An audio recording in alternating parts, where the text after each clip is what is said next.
Okay, so today what I'd like to do is sort of give you some sense making around what science is. So I'm going to try to give you a better definition and give you some of the implications of that definition and the focus on science over other ways of sense making in the world. And I'm going to try to justify all this. So stay tuned.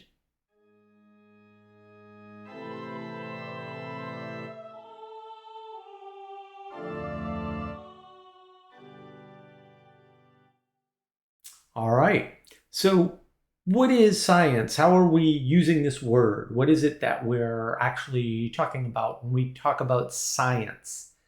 And I think that the core to understanding this, to really getting down to brass tacks, is to understand that science is intersubjective validation.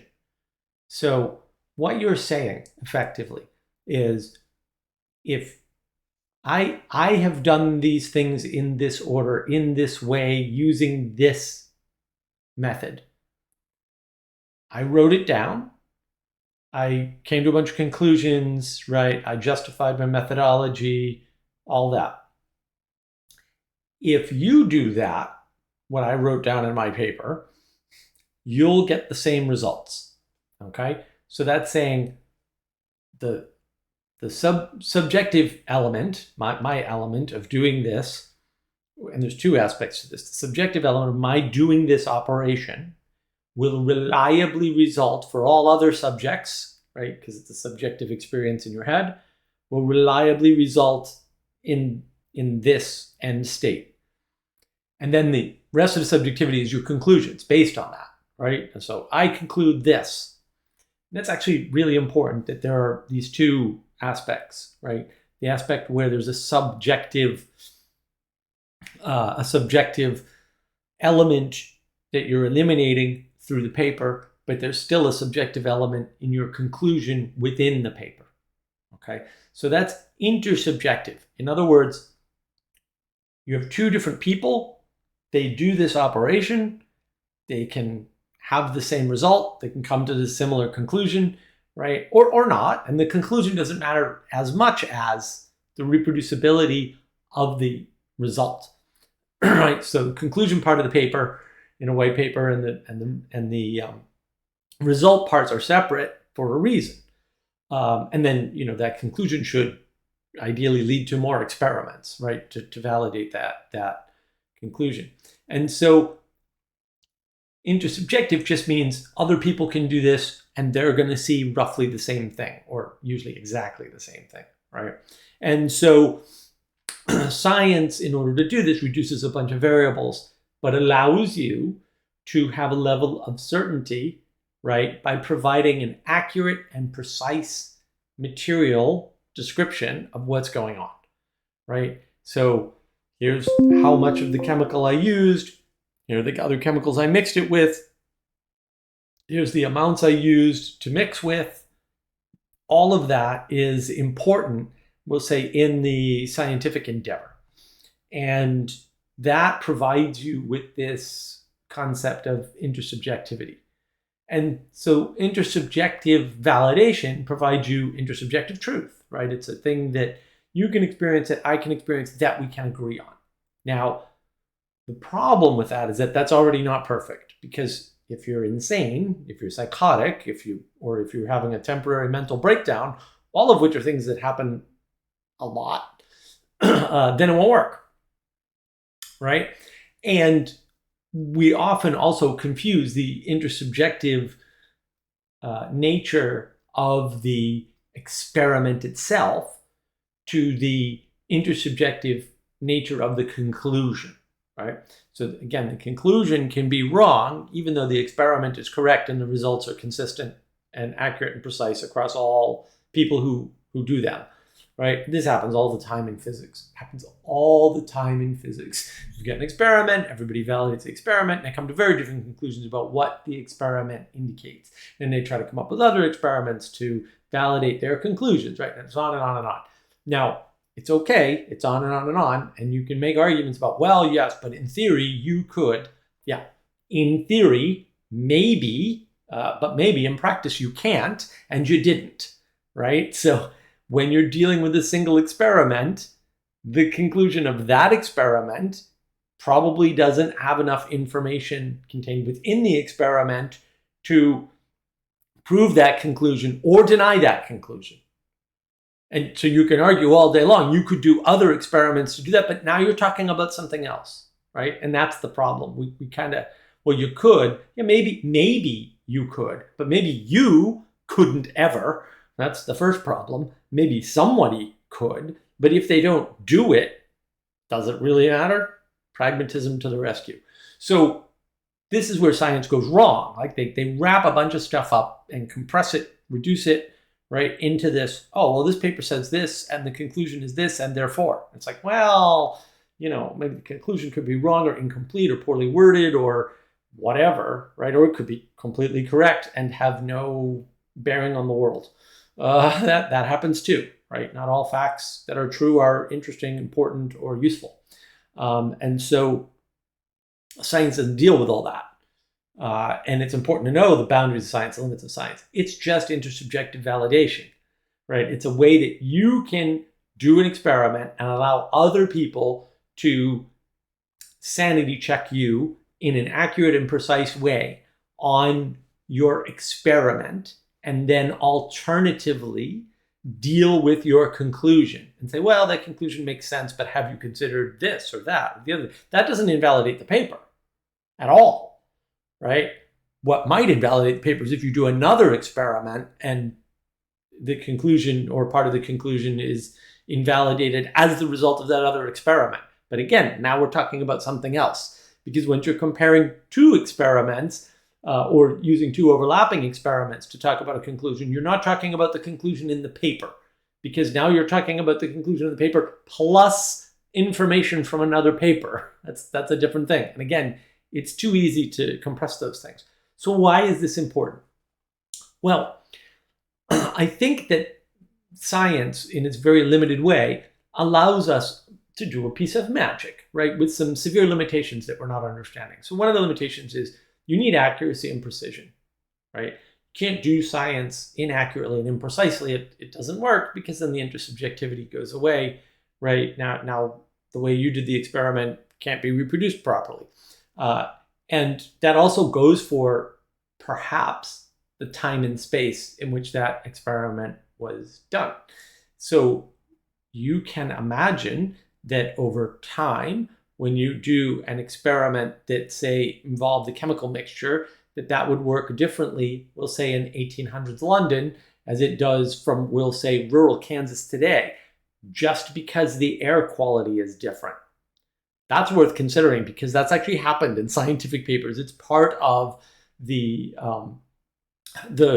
crisis of reproducibility in scientific papers, right? So there's a big crisis. A lot of these papers, people go back and try to reproduce the results. They can't reproduce the results. This has been estimated to be as high as 80 or 90% of currently published scientific papers.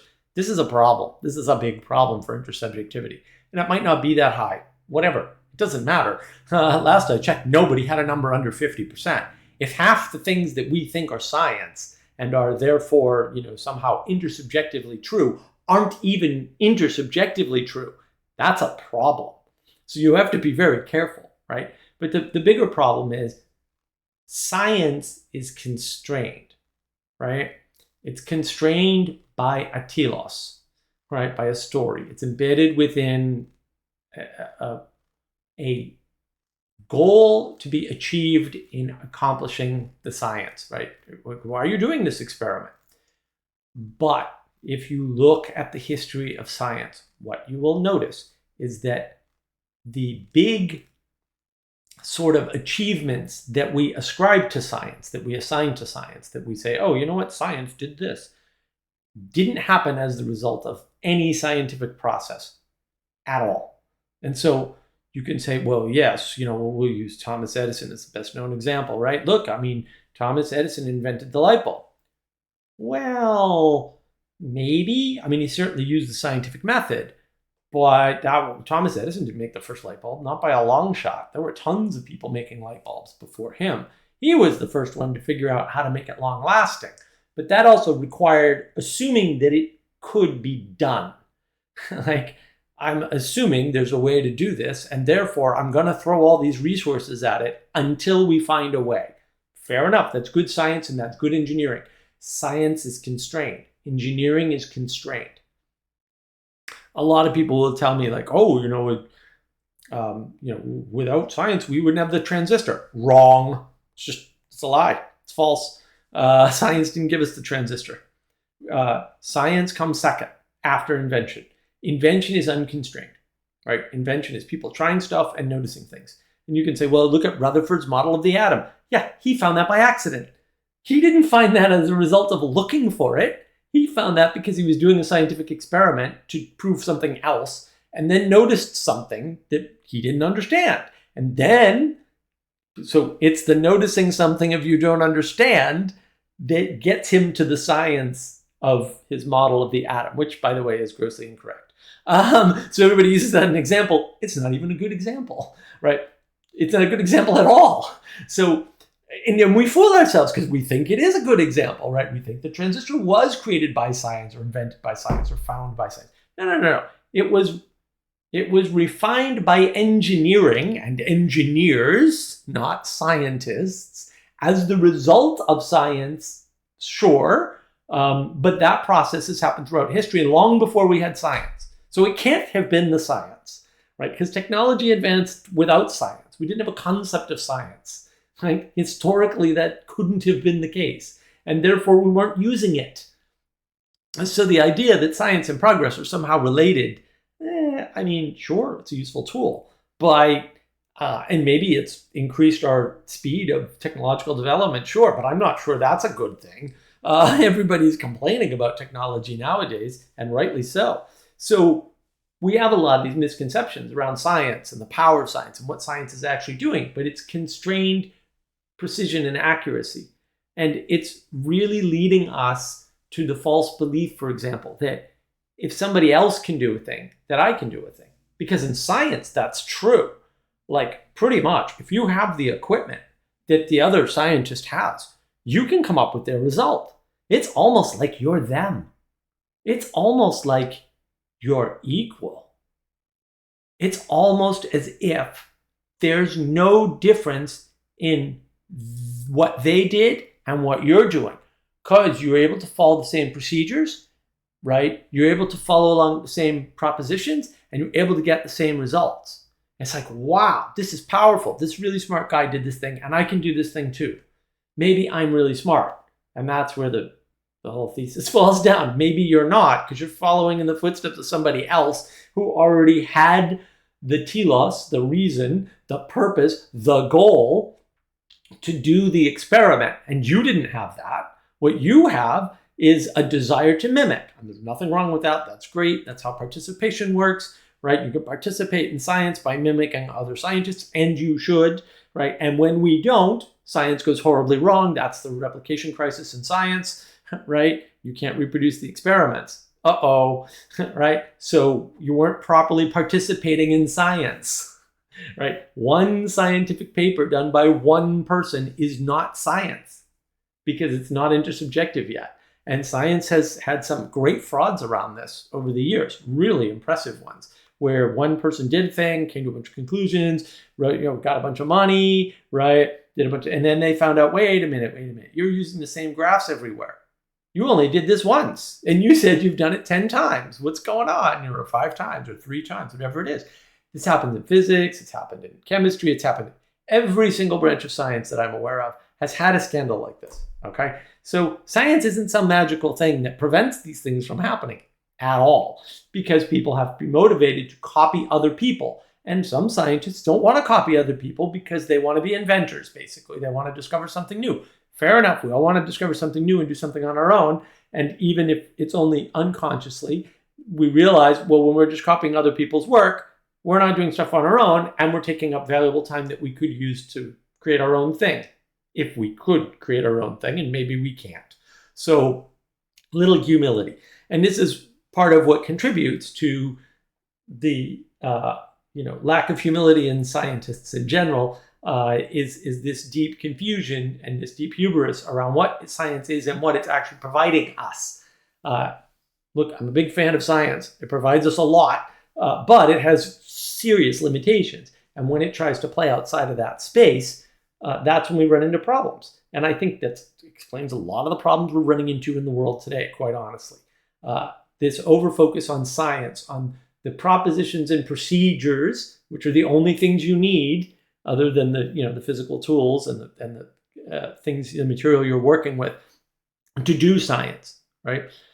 But yeah, science relies on participation, but people aren't doing the participation, hence the reproduction crisis, right? Replication crisis, sorry. The inability to reproduce the work. That's a problem. And so science doesn't buy you the participation. It doesn't buy you the poetic understanding of how complex the world is. It doesn't do any of that. It doesn't invent things. It may lead inventors to do cool things, sure, but science isn't doing that work. And I think that's really important that we keep that in mind. So science is validation through intersubjective verification, verification by other people. It uses accuracy and precision. It is the land of logic, reason, and rationality, taken to the extreme, right? To provide a way for you to do what somebody else has done, or for you to understand what somebody else has done. It's a very powerful tool, and it's very useful. But science can't explain, for example, and never will be able to explain the mystery and the magic in something like your participation with me by giving me your time and attention.